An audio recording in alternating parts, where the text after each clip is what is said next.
দিন যতই যাচ্ছে স্বাদ মনে হচ্ছে দিন দিন হারিয়েই যাচ্ছে। কি এটাই ভাবছেন তো? আরে মশাই, একবার তো এভাবে রান্না করেই দেখুন না, হারানো স্বাদ আবারও ফিরে আসবে। যদিও বা আলু দিয়ে রান্না, তবুও 100তে 100। এটা এতটা মজার, মুখে দিতেই হারিয়ে যাওয়ার মতো অবস্থা। ভাবা যায়? গরুর মাংস দিয়ে বেস্ট রেসিপি এই ঈদে। কেন বলছি? কারণ এই ঈদে আমি যতগুলো রেসিপি খেয়েছি তার থেকে বেস্ট এইটা। যদিও বা আলু দিয়ে করেছি, তবু আমি এটাতে 100-এ 100 দিব অবশ্যই। এইটা এতটা মজার ছিল যে 100-এর মধ্যে 100 দিলেও মনে হচ্ছে এটা কম হয়ে যাবে।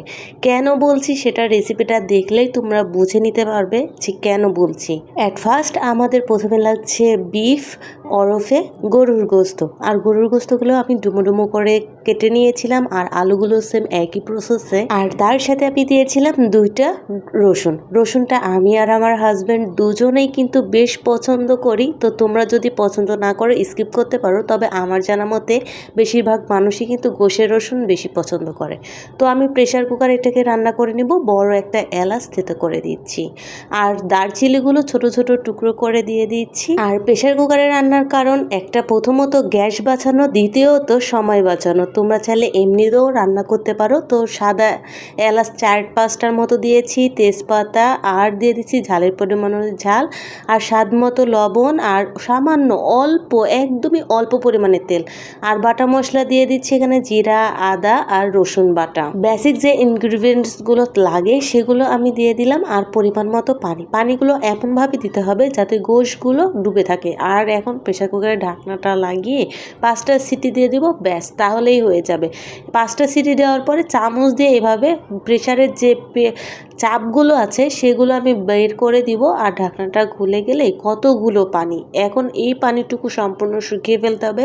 বাট তার আগে আমি যে আলুগুলো রেখেছিলাম সেগুলো দিয়ে দিব। আলুগুলো এভাবে দিলে গলেও যাবে না, আর পারফেক্টলিভাবে সিদ্ধ হয়ে যাবে। পানিগুলো সম্পূর্ণ শুকিয়ে গেলে একটু ভাজা ভাজা হয়ে যাবে, ব্যাস এই প্রসেসটা আমার রেডি। এখন আমি আরেকটা কড়াইয়ে বেশ কিছুটা সয়াবিন তেল আর কিছুটা সরিষার তেল। বাড়িতে আমার সরিষার তেলের পরিমাণটা কম, সেজন্য সয়াবিন আর সরিষা মিলেমিশেই দিয়ে দিলাম। তোমরা চাইলে সম্পূর্ণটা সরিষার তেলেই করতে পারো, আর না চাইলে সয়াবিন তেলে আমি মরিচ আর কাঁচামরিচ ভেজে নিয়েছি।